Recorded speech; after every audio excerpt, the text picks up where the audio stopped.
যখন কোনো মানুষ ক্ষমতা আর সিংহাসনের নেশায় এতটাই অন্ধ হয়ে যায় যে নিজেকেই উপাস্য ভাবতে শুরু করে, তখন প্রকৃতি চুপ করে থাকে না। সৃষ্টিকর্তা কখনো কখনো তার সবচেয়ে ক্ষুদ্র সৃষ্টির মাধ্যমেই সবচেয়ে বড় অহংকারকে মাটিতে মিশিয়ে দেন। এটি এমন এক শাসকের কাহিনী, নমরুদ। ব্যাবিলের বিশাল সাম্রাজ্যের সে ছিল অপ্রতিদ্বন্দ্বী সম্রাট। তার নগরী ঝলমল করত স্বর্ণ, রৌপ্য আর ঐশ্বর্যের আলয়। যখন সে সিংহাসনে বসত, অসংখ্য সৈন্য, দাস আর মন্ত্রী তার সামনে মাথা নত করত। নমরুদ ঘোষণা করেছিল, আমিই প্রভু, জীবন আমিই দিই, মৃত্যু আমিই ঘটাই। তার দরবারে একদিন প্রধান জ্যোতিষী উপস্থিত হয়ে কাঁপা কণ্ঠে বলল, হে বাদশাহ, আমি লক্ষ্য করেছি অচিরেই এক শিশু জন্ম নেবে যে আপনার ধর্ম ও কর্তৃত্বকে চ্যালেঞ্জ করবে। এই ভবিষ্যৎবাণী শুনে নমরুদের অহংকার আরও জ্বলে উঠল। সে নির্দেশ দিল, পুরো রাজ্যে ঘোষণা করে দাও, কোনো পুরুষ তার স্ত্রীর নিকট যাবে না। যে আদেশ অমান্য করবে তাকে কঠোর শাস্তি দেওয়া হবে। কিন্তু মানুষের পরিকল্পনা যতই শক্ত হোক, আল্লাহর সিদ্ধান্ত তার চেয়েও দৃঢ়। সব বাধা সত্ত্বেও ঠিক সেই সময়ই ইতিহাসের নতুন অধ্যায় রচিত হওয়ার প্রস্তুতি চলছিল। আল্লাহর ইচ্ছায় হযরত ইব্রাহিম আলাইহিস সালামের মাতা গর্ভবতী হলেন। কিন্তু সেই সময় পরিস্থিতি ছিল ভয়ঙ্কর। গর্ভ লুকিয়ে রাখা দিন দিন কঠিন হয়ে উঠছিল। যখন প্রসবের সময় ঘনিয়ে এলো, তিনি নিঃশব্দে শহর ছেড়ে এক নির্জন গুহায় আশ্রয় নিলেন। সেই অন্ধকার গুহাতেই আল্লাহর হুকুমে এক নবীর জন্ম হলো। একজন মায়ের জন্য এর চেয়ে কঠিন পরীক্ষার কি হতে পারে? তিনি বুকের ভেতর ঝড় চাপা দিয়ে ছোট্ট শিশুটিকে কাপড়ে জড়িয়ে গুহার ভেতর রেখে এলেন। গুহার মুখ একটি ভারী পাথর দিয়ে বন্ধ করে নিঃশব্দে ফিরে গেলেন, যাতে কেউ কিছু জানতে না পারে। কিন্তু যিনি সৃষ্টি করেন, তিনিই রক্ষণাবেক্ষণ করেন। নির্জন সেই গুহায় আল্লাহ তাআলা অলৌকিকভাবে শিশুটির জন্য ব্যবস্থা করে দিলেন। বর্ণনায় আসে, তার বৃদ্ধাঙ্গুলি থেকেই দুধ প্রবাহিত হতো। মানব চোখের আড়ালে আল্লাহর হেফাজতে তিনি বেড়ে উঠতে লাগলেন। বহু বছর পর যখন তিনি কিশোর বয়সে উপনীত হলেন, তার মা গোপনে তাকে ঘরে ফিরিয়ে আনলেন। একদিন আজর ঘরে ফিরে সেই কিশোরকে দেখে বিস্ময়ে জিজ্ঞেস করল, এ কে? কিভাবে সে বেঁচে রইল? বাদশাহ নমরুদ তো কঠোর পাহারার নির্দেশ দিয়েছিল। ইতিহাস তখন ধীরে ধীরে বদলাতে শুরু করেছে, কারণ এই কিশোরী একদিন দাঁড়াবে নমরুদের সামনে আর সত্যের ঘোষণা করবে নির্ভয়ে। যখন মানুষ নিজের শক্তি আর সিংহাসনের অহংকারে এতটাই অন্ধ হয়ে যায় যে নিজেকেই খোদা ভাবতে শুরু করে এবং সৃষ্টিকর্তাকে চ্যালেঞ্জ করে, তখন প্রকৃতি নীরব থাকে না। আল্লাহ চাইলে তার ক্ষুদ্রতম সৃষ্টি দিয়েও সবচেয়ে বড় অহংকারীকে মাটিতে মিশিয়ে দিতে পারেন। এটা নমরুদের কাহিনী। ব্যাবিলের বিশাল সাম্রাজ্যের একছত্র শাসক ছিল সে। তার নগরী সোনা, রূপো আর ঐশ্বর্যে ঝলমল করত। সে যখন সিংহাসনে বসত, অসংখ্য দাস, সেনাপতি আর মন্ত্রীরা তার সামনে মাথা নত করত। সে ঘোষণা করত, আমি জীবন দিই, আমিই মৃত্যু দিই। একদিন তার দরবারে প্রধান জ্যোতিষী এসে বলল, খুব শিগগির এমন এক শিশুর জন্ম হবে যে আপনার ধর্ম আর কর্তৃত্বকে চ্যালেঞ্জ করবে। সঙ্গে সঙ্গে নমরুদ আদেশ দিল, তার রাজ্যে কোনো পুরুষ যেন স্ত্রীর কাছে না যায়। কিন্তু আল্লাহর ফায়সালা বদলানো যায় না। সেই সময়ই ইব্রাহিম আলাইহিস সালামের মা গর্ভবতী হলেন। পরিস্থিতি কঠিন হয়ে উঠল। সন্তান জন্মের সময় ঘনিয়ে এলে তিনি নির্জন এক গুহায় আশ্রয় নিলেন। সেখানেই আল্লাহর হুকুমে এক নবীর জন্ম হয়। মা বুকের কষ্ট চেপে শিশুটিকে কাপড়ে জড়িয়ে গুহার ভেতর রেখে এলেন এবং মুখ বড় পাথর দিয়ে বন্ধ করে দিলেন, যাতে কেউ জানতে না পারে। গুহার নিস্তব্ধতায় আল্লাহ শিশুর জন্য অলৌকিক ব্যবস্থা করে দিলেন। আঙুল থেকেই দুধের ব্যবস্থা হয়ে গেল। বহু বছর সে সেখানেই নিরাপদে বেড়ে উঠল। পরে মা তাকে ঘরে নিয়ে এলেন, তখন সে কিশোর। আজর যখন তাকে দেখল, অবাক হয়ে বলল, এ কে? রাজ্যের কঠোর নজরদারির মধ্যেও কিভাবে বেঁচে রইল? উত্তর এলো, এ তোমারই সন্তান, বহু বছর আগে গুহায় জন্মেছিল। আজর দুশ্চিন্তায় পড়ে গেল, যদি রাজা জানতে পারে। কিন্তু সন্তানের প্রতি মায়া তার হৃদয় ভরিয়ে দিল। আজর ছিল নমরুদের ঘনিষ্ঠ ব্যক্তি এবং মূর্তি নির্মাতা। সে বাজারে বিক্রির জন্য মূর্তি বানাতো এবং ছেলেদের দিয়ে বিক্রি করাতো। একদিন ইব্রাহিম আলাইহিস সালামকেও পাঠানো হলো। কিন্তু তার ধরন ছিল ভিন্ন। তিনি মূর্তিগুলো দড়িতে বেঁধে টেনে নিয়ে যেতেন আর বলতেন, এগুলো কে কিনবে? এরা না উপকার করতে পারে, না ক্ষতি ঠেকাতে পারে। এভাবেই সত্যের ডাক শুরু হলো এক কিশোর নবীর কণ্ঠে, যে একদিন সমগ্র মানবজাতির জন্য তাওহীদের বার্তা পৌঁছে দেবে। না ক্ষতি করতে পারে, না উপকার করতে পারে। এই কথা ছড়িয়ে পড়তেই বুঝে গেল এই তরুণ মূর্তি পূজায় বিশ্বাস করে না। এরপর এলো উৎসবের দিন। নমরুদ আর শহরের সবাই উপাসনালয়ের দিকে রওনা হলো, আর ইব্রাহিম আলাইহিস সালামকে মূর্তিঘরের পাহারার দায়িত্ব দিয়ে গেল। এটাই ছিল সেই মুহূর্ত যার অপেক্ষায় ছিলেন তিনি। হাতে একটি বড় কুঠার নিয়ে তিনি মূর্তিঘরে প্রবেশ করলেন। তারপর সবচেয়ে বড় মূর্তিটি ছাড়া বাকিগুলোকে টুকরো টুকরো করে ভেঙে ফেললেন। কুঠারটি রেখে দিলেন সেই বড় মূর্তির কাঁধে। নমরুদ ও তার লোকেরা ফিরে এসে দৃশ্য দেখে ক্ষোভে ফেটে পড়ল। এ কাজ কে করেছে? আমাদের দেবতাদের এই অবস্থা কে গড়ল? তাকে বাঁচতে দেওয়া হবে না।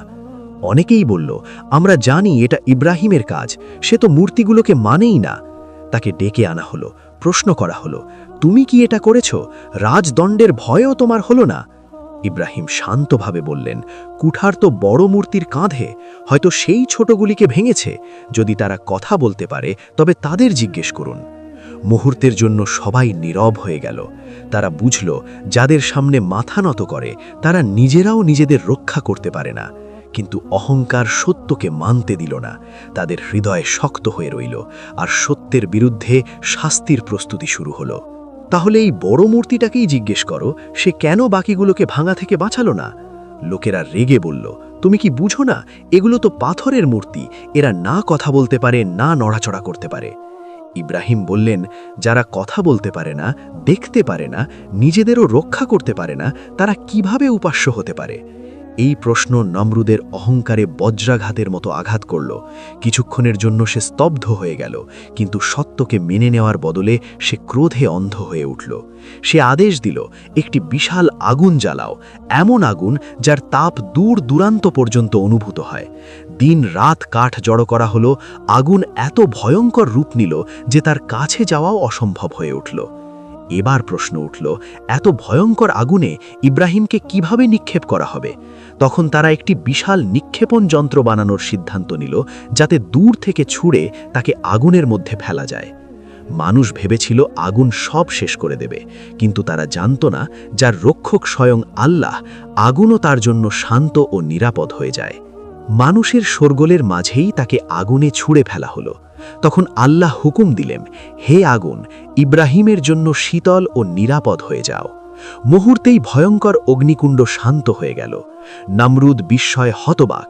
সে চিৎকার করে বলল, হে ইব্রাহিম, আগুন তোমাকে পোড়ালো না কেন? এটা কিভাবে সম্ভব?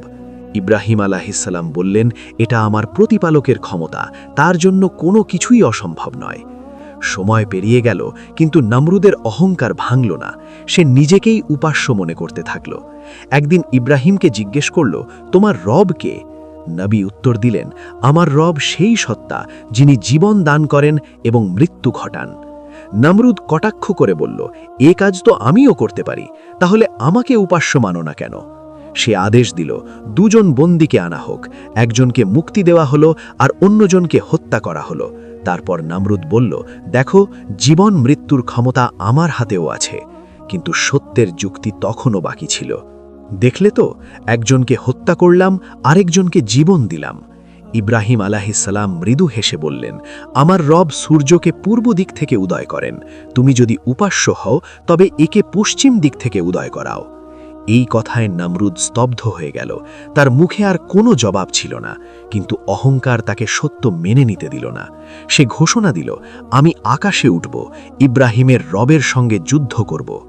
নমরুদ তার সৈন্যদের আদেশ দিল, প্রস্তুতি নাও, আমরা যে কোনোভাবে আকাশে পৌঁছাব। যদি 3 দিনের মধ্যে এমন বাহন তৈরি না হয়, সবাইকে মৃত্যুদণ্ড দেওয়া হবে। সৈন্যরা ভয়ে কাঁপতে লাগল। আকাশে পৌঁছানোর মতো বাহন তৈরি করা মানুষের সাধ্যের বাইরে। তবুও প্রাণ বাঁচানোর জন্য তারা কৌশল বের করল। 4টি শক্তিশালী ঈগল পাখিকে একটি মজবুত সিংহাসনের সঙ্গে বাঁধা হলো। সিংহাসনের উপরে মাংস ঝুলিয়ে দেওয়া হলো। ঈগলগুলো যখন মাংসের লোভে উপরে উঠতে লাগল, তখন সেই সিংহাসনও আকাশের দিকে উঠতে শুরু করল। নমরুদ সেই অদ্ভুত বাহনে চড়ে আকাশের দিকে রওনা হল, অহংকারে অন্ধ, সত্যের বিরুদ্ধে যুদ্ধ করতে। কিন্তু মানুষ যতই উপরে উঠুক, আকাশের মালিক তো একমাত্র আল্লাহই। নমরুদ আকাশের দিকে রওনা হল। অনেক উঁচুতে উঠেও সে কোথাও আল্লাহকে দেখতে পেল না। অহংকারে অন্ধ হয়ে সে আকাশের দিকে একটি তীর ছুড়ে দিল। আল্লাহ একটি ফেরেশতাকে নির্দেশ দিলেন, তীরটিকে রক্ত মাখিয়ে করে তার দিকেই ফিরিয়ে দাও। তীরটি ফিরে এলো রক্তাক্ত অবস্থায়। নমরুদ চিৎকার করে উঠল, দেখো, আমি ইব্রাহিমের রবকে হত্যা করেছি। এটাই ছিল তার ঔদ্ধত্যের চূড়ান্ত সীমা। এরপর কুদরত জবাব দেওয়ার সিদ্ধান্ত নিল। একদিন নমরুদ তার বিশাল সেনাবাহিনী নিয়ে বের হল, কিন্তু তার মোকাবিলায় আল্লাহ মানুষ পাঠালেন না, পাঠালেন অগণিত মশার ঝাঁক। সৈন্যরা হতবাক, আমরা এই মশার সঙ্গে যুদ্ধ করব কিভাবে? চারিদিকে আতঙ্ক ছড়িয়ে পড়ল, সবাই পালাতে লাগল। নমরুদও প্রাণ বাঁচাতে তার প্রাসাদের দিকে দৌড় দিল। সে প্রাসাদে ঢুকতে পারল ঠিকই, কিন্তু একটি মশা তার পিছু ছাড়ল না। নমরুদ চিৎকার করে উঠল, এ কি, এটা আমার পিছু কেন লেগেছে? সেই ক্ষুদ্র মশাটি তার নাকের ভেতর দিয়ে ঢুকে মস্তিষ্কে পৌঁছে গেল। শুরু হলো অসহ্য যন্ত্রণা। মাথার ভেতর যেন আগুন জ্বলছে, এমন কষ্টে সে পাগলের মতো ছটপট করতে লাগল। ব্যথা কমানোর জন্য সে আদেশ দিল, আমার মাথায় আঘাত করো। দিনের পর দিন তার মাথায় জুতো ও লাঠি দিয়ে আঘাত করা হতো, যেন কিছুটা আরাম পায়। যে ব্যক্তি একসময় নিজেকে উপাস্য দাবি করত, সে এখন একটি ক্ষুদ্র মশার কাছে অসহায়। অবশেষে সেই সামান্য প্রাণীর মাধ্যমেই তার মৃত্যু হল। এই ঘটনা প্রমাণ করে, অহংকার যত বড়ই হোক, আল্লাহ চাইলে সবচেয়ে ক্ষুদ্র সৃষ্টির মাধ্যমেই তা ধূলিসাৎ করে দিতে পারেন। মশাটি কিছুতেই তার পিছু ছাড়ছিল না। হঠাৎ এক মুহূর্তে সেটি তার নাকের ছিদ্র দিয়ে ভেতরে ঢোকে গেল। কিছুক্ষণের মধ্যেই নমরুদ অনুভব করল, মাথার ভেতর যেন কেউ ভারী হাতুড়ি দিয়ে আঘাত করছে। অসহ্য এক যন্ত্রণা তাকে কাবু করে ফেলল। মশাটি তার মস্তিষ্কের ভেতর গুঞ্জন করত, ছটফট করত, আর প্রতিটি মুহূর্তে নতুন করে যন্ত্রণা দিত। নমরুদ প্রাসাদের ভেতর পাগলের মতো দৌড়াতে লাগল। কখনো দেয়ালে ধাক্কা খাচ্ছে, কখনো মেঝেতে লুটিয়ে পড়ছে। সে চিৎকার করে আদেশ দিত, আমার মাথায় জুতো মারো, জোরে মারো। যখন কেউ তার মাথায় জুতো বা লাঠি দিয়ে আঘাত করত, তখন কয়েক মুহূর্তের জন্য সে সামান্য স্বস্তি পেত। কিন্তু অল্প পরেই আবার সেই অসহনীয় ব্যথা ফিরে আসত। মশাটি আবার নড়াচড়া করত, আর যন্ত্রণা তাকে উন্মাদ করে তুলত।